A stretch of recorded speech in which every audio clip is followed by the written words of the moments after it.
नमस्कार दोस्तों, मैं अनिल का स्वागत करता हूं आपके चैनल एसआर इंस्टीट्यूट पर। आज हम चर्चा करते हैं पॉलिटी की, जिसमें हम चर्चा करेंगे संविधान क्या है, संविधान के कार्य और संविधान की विशेषताएं, उनके बारे में हम चर्चाएं करेंगे। उससे पहले हमारे चैनल को लाइक करें, शेयर करें और सब्सक्राइब करना ना भूलें। शुरुआत करते हैं। संविधान संविधान क्या होता है? संविधान विशिष्ट कानूनी वैधता वाला एक क्या है? विधिक दस्तावेज है। जो विशिष्ट कानूनी वैधता वाला क्या है? एक विधिक दस्तावेज है। क्या है? प्रक्रिया है, कानून है। इसके राज्य के मूलभूत संसाधनों की स्थापना का ढांचा नहीं है। इसमें जो क्या है, जो राज्य होता है उसकी स्थापना का ढांचा है, मतलब क्या कार्य करना है उसको, क्या उसके कर्तव्य हैं राज्य के, क्या उसकी विशेषता है, सब उसकी उसमें सब निहित है, उसके बारे में सब दे रखा है। यह विभिन्न संसाधनों की कार्य प्रणाली को नियंत्रित करने वाले सिद्धांतों को निर्दिष्ट करता है। संविधान संविधान क्या है? राज्य के शासकीय निकायों द्वारा अनुगमन की जाने वाली नीतियों को दर्शाता है। जो शासकीय कार्य होते हैं उसमें जो नीतियां बनती हैं, जैसे नीतियां कैसे बनेंगी, जैसे नीति आयोग अपनी नीति बनाएगा, क्या कार्य करना है उसका, है ना। लोक लेखा समिति जो भी और जो भी समितियां होती हैं अपने क्या जो कार्य करती हैं उसके बारे में यहाँ पर ये दर्शाएगा। चूंकि भारत एक लोकतांत्रिक देश है, कैसा देश है? लोकतांत्रिक देश है। अतः इसका संविधान नागरिकों को मूल अधिकारों की गारंटी प्रदान करता है। इसका संविधान क्या करता है? नागरिकों को मूल अधिकारों की गारंटी प्रदान करता है। राज्य के नीति निर्देशक सिद्धांत के माध्यम से मूलभूत सामाजिक राजनीति मूल्यों को प्राप्त करने का मार्ग प्रशस्त करता है। क्या करता है? सामाजिक राजनीतिक मूल्यों को एक प्रदान करने का कार्य करता है। के कार्य और संविधान की विशेषता दोनों के बारे में पढ़ेंगे। संविधान के कार्य क्या है? संविधान की अभिव्यक्ति, संविधान के कार्य विचारधारा की अभिव्यक्ति, मतलब क्या है? एक राष्ट्र है वो अपने कहीं भी अपने विचार रख सकता है, उसको बोलेंगे अपने विचार की अभिव्यक्ति। मूलभूत कानून की अभिव्यक्ति, जो मूलभूत कानून दे रखे हैं उनको प्रदर्शित किया जाता है और उनमें भी कानूनों में भी परिवर्तन समय समय पर किया जा सकता है। ये क्या हुए? मूलभूत कानून हुए। संगठनात्मक ढांचा, ये क्या होता है? जैसे न्यायपालिका हुई, कार्यपालिका हुई, ये सब क्या है? एक संगठन है। संगठन एक कार्य करते हैं कि न्यायपालिका अलग होगा, कार्यपालिका कार्य अलग होगा, राष्ट्रपति का अलग होगा, जो सबका क्या है कार्य जो है अलग होगा, इसलिए क्या है उसको संगठन बोलाएगा, एक अलग अलग संगठन हुए। अगला है सरकार का स्तर। सरकार कितने स्तरों में बटी हुई है? सरकार 3 स्तरों में बटी है। पहला आएगा केंद्र, फिर राज्य, फिर स्थानीय सरकार। कौन सी? ये क्या है? तीन चार चरणों में बटा हुआ है। ये सरकार के स्तर को केंद्र, राज्य और स्थानीय सरकार के स्तर है। अब बात करते हैं संविधान की विशेषताएं। ये सब संविधान की विशेषताएं क्या है? लिखित एवं सबसे विस्तृत संविधान है, नम्रता और अनम्रता का समन्वय, लोकतांत्रिक गणराज्य, सरकार का सदस्य स्वरूप, असममितीय संघवाद, मौलिक अधिकार और राज्य की नीति निष्ठत्व, मूल कर्तव्य, एकल नागरिकता, आपातकाल शक्तियां और संवैधानिक वयस्क अधिकार और स्वतंत्र अभिकरणों की व्यवस्था। सबसे विस्तृत संविधान क्या है? जो भारत का संविधान जो है लिखित है और सबसे विस्तृत। क्यों? इस सबसे दुनिया में सबसे बड़ा संविधान है। अब इसमें क्या है? इसमें 395 क्या है? इसमें अनुच्छेद हैं और कितने? 8 इसमें क्या है? इसमें इसके 8 भाग है, इसके बाद 8 अनुसूचियां इसकी हैं। अब सोच सकते हैं जब ये बना था उस समय इसमें 395 अनुच्छेद थे और 8 अनुसूचियां थी। अब वर्तमान में कब से? 2017 तक इस बात कर रहा हूं। इसमें कितने हैं? 25 इसके क्या है? भाग हैं और 448 क्या इसके अनुच्छेद हैं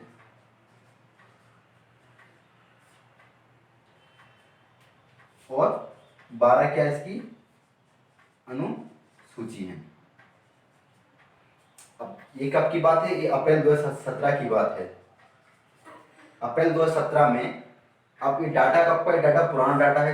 इसमें सबसे ज्यादा कितनी थी? 395 अनुच्छेद थे और 8 अनुसूचियां थी। अब 2017 तक अभी तक 25 इसके भाग हैं 448 अनुच्छेद है और 12 इसमें क्या है, अनुसूचियां हैं। अब बात करते हैं अब इसकी बात करते हैं अगले की। अब समझ गए कितना बड़ा है आर्टिकल से, समझ गए कितने आर्टिकल्स में है, तो आप समझ सकते हो कितना बड़ा होगा ये। अगला बात करते हैं नम्यता और अनम्यता का समन्वय। मतलब ये क्या है, ना तो ये कठोर है और ना ही ये अधिक लचीलापन है, मतलब कठोर होगा ज्यादा, ना ही इसमें लचीलापन अधिक, मतलब बीच का समन्वय इसमें स्थापित है, ना तो अधिक कठोर ना अधिक लचीलापन, तो बीच का क्या इसमें समन्वय स्थापित है। जैसे तुम बोल सकते हैं कि जो भी कानून होते हैं, बहुत सारे प्रावधान ऐसे होते हैं, कुछ विशेष प्रावधान ऐसे होते हैं जिनका उद्देश्य विधेयक संसद प्रत्येक सदन में जो उपस्थित होते हैं उनका दो तिहाई भाग, कितना, दो तिहाई भाग उपस्थित, दो तिहाई भाग को क्या करना, बहुमत देना आवश्यक होता है। और तीसरा होता है कि उसमें क्या होता है, राष्ट्रपति और राज्य, उस पर राष्ट्रपति का हस्ताक्षर और राज्य की अनुमति लेना आवश्यक होगी। जैसे अभी जो नागरिकता संशोधन जो बिल आया था उसमें क्या हुआ था, उसमें भी राज्य की अनुमति लेना जरूरी था। जब उसमें राज्य की अनुमति लेंगे तभी जो कानून है वो पास होगा। तो ये तीन इसके चरण हुए, साधारण बहुमत से, दो तिहाई बहुमत से और राष्ट्रपति और राज्य जो है सब मिलकर करते हैं। तो इसमें क्या हो गया, साधारण बहुमत से कर सकते हैं, तो नम्यता आ गई। अनम्यता मतलब जो बहुत अधिक कानून होते हैं, जो राष्ट्रपति हुआ, राज्य वो सब मिलकर करते हैं, तो ये कठोर हो गया। तो इसमें और एक क्या बात है, इसको इतना कठोर नहीं बनाया गया है कि इसको भविष्य में परिवर्तन नहीं, कोई भी कानून इतना कठोर नहीं है कि इसको भविष्य में इसको बदला ना जा सके। जो भी कानून उसको भविष्य में इसको बदला जा सकता है। अगला बात करते हैं लोकतांत्रिक गणराज्य।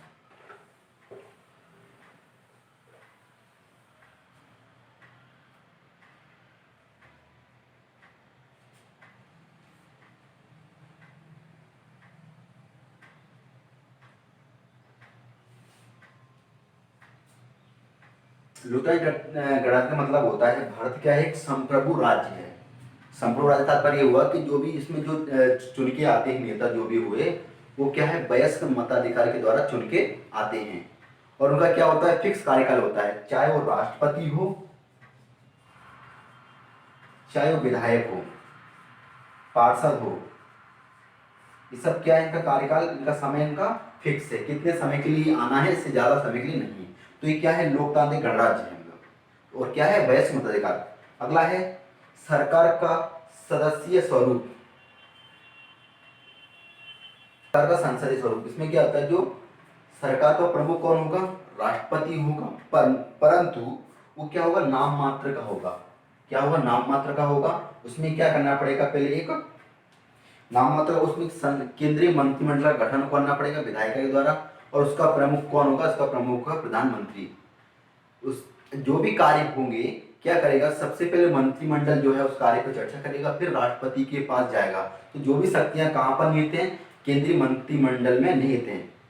तो जो कोई भी केंद्रीय मंत्री जो रहता है, जो मंत्रिपरिषद में जो रहता है, अगर वो अपना बहुमत खो देता है ना, तो क्या करता है, पूरे के पूरे जो दल रहता है उसको अपना अपना इस्तीफा देना पड़ता है, पूरे दल को। राष्ट्रपति जो है अपने कार्य को मंत्रिमंडल की सलाह पर ही भी अपने शक्तियों का प्रयोग करेगा।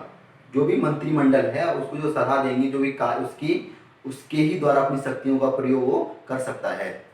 अगली बात करते हैं असम, जो संविधान में क्या किया गया है, कुछ राज्य हैं उनको विशेष राज्य का दर्जा देने का प्रावधान किया गया है, क्योंकि उनकी जो समस्याएं हैं, उनकी मांग है, उनके कारण उनको ये विशेष राज्य का दर्जा प्रदान किया गया है। अगला है मौलिक अधिकार। मौलिक अधिकार के बारे में जो है कितने प्रकार होते हैं, ये 6 प्रकार के मौलिक अधिकार होते हैं।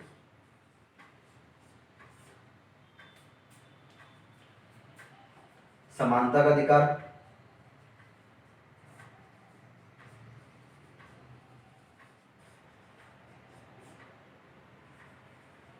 स्वतंत्रता का अधिकार,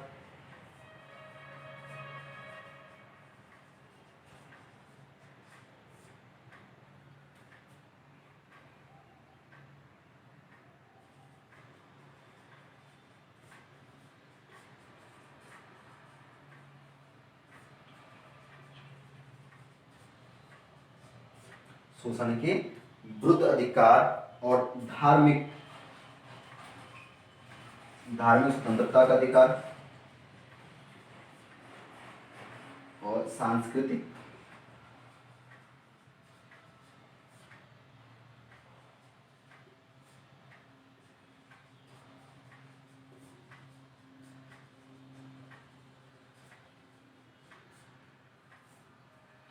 और अगला है संवैधानिक उपचारों का अधिकार।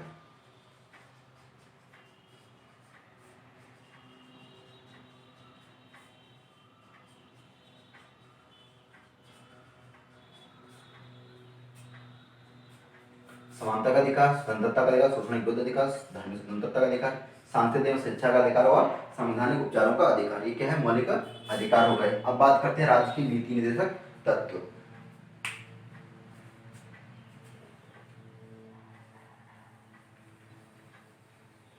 राज्य की नीति तात्पर्य ये होता है कि जो कोई भी व्यक्ति हो उसको सभी बराबर, जैसे पुरुष महिला को समान कार्य के लिए समान वेतन देना, चाहे महिला या पुरुष हो, जो समान कार्य करें उसको समान वेतन देना, और लोक हित के लिए जो धन वितरण हो रहा है, जैसे अभी कोरोना संकट है भारत पर, तो उसमें जो धन वितरण हो रहा है लोक हित के लिए धन वितरण करना, और निःशुल्क और अनिवार्य शिक्षा हुआ, काम का अधिकार हुआ, ग्राम पंचायत हुई, ये सब क्या है? अपने राज्य की नीति निर्देशक तत्व है। अब बात करते हैं मूल कर्तव्य। मूल कर्तव्य को कब जोड़ा गया था?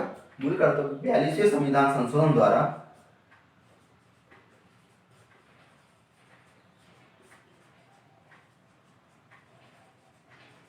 कब हुआ था? संशोधन ये हुआ था 1976 में। इसमें क्या किया गया? जो मूल कर्तव्य जो थे उनको, उनके लिए क्या किया गया? अलग से एक अलग भाग बनाया गया, भाग 4A।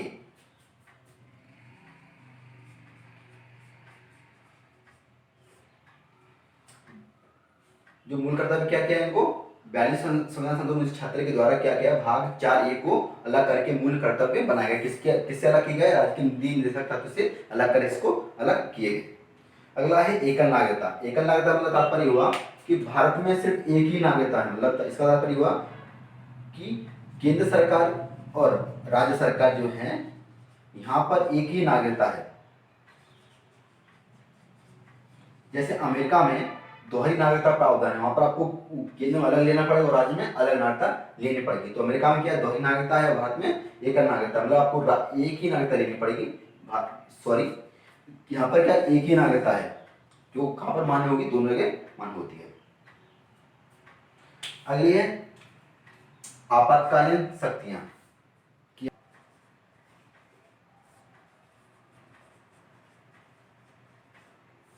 एक आर्टिकल किसमें? 352 में है, संवैधानिक विफलता का।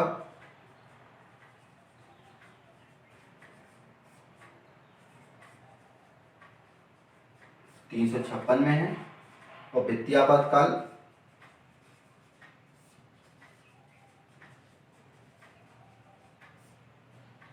360 में।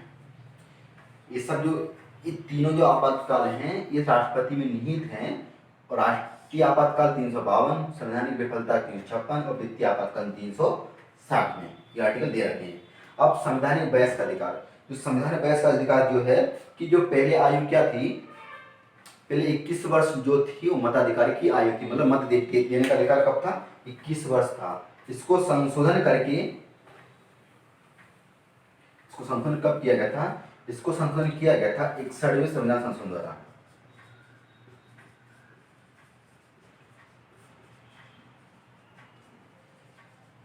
कब? 1989 में। जब इसको संशोधन किया गया तो उसकी उम्र कितनी कर दी गई? अब 18 वर्ष कर दी गई। उससे इससे पहले कितनी उम्र थी? यहाँ पर 21 वर्ष थी। मतलब जो मत देते हैं उसकी आयु कितनी है? 18 वर्ष। पे उससे पहले कितनी थी? यहाँ पे 21 वर्ष थी। अब है अगला स्वतंत्र अभिकरणों की व्यवस्था। मतलब स्वतंत्र अभिकरणों की व्यवस्था तात्पर्य ये हुआ कि जो 1935 में जो बन चुके थे, जो भी अब जो व्यवस्था थी, जैसे लोक सेवा आयोग,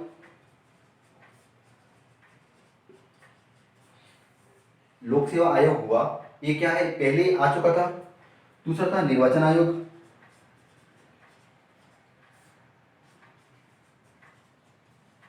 और तीसरा था नियंत्रण एवं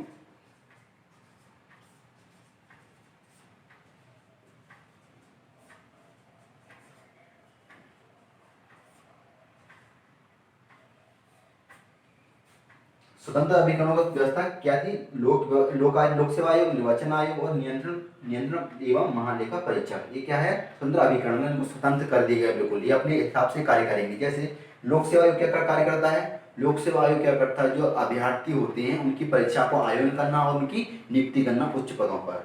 निर्वाचन आयोग का काम निर्वाचन करना है, संसद का, लोकसभा का निर्वाचन करना इनका, ठीक, विधायक राज्य में निर्वाचन कराना, और जो पंचायत समिति चुनाव थे उनका निर्वाचन कराना, इस सब का किसका होगा? निर्वाचन आयोग का होगा। और नियंत्रण महालेखा परीक्षक क्या होगा कि जो भी लेखा जोखा होता है भारत सरकार का, उसका ये क्या करता है? ऑडिट करता है कि कितना खर्च कहाँ हुआ है, कितना पैसा कहाँ से आया है। इसी के साथ यह लेक्चर समाप्त करता हूँ। आपको यह लेक्चर कैसा लगा हमें कमेंट कर जरूर बताइएगा। जय हिंद, जय भारत।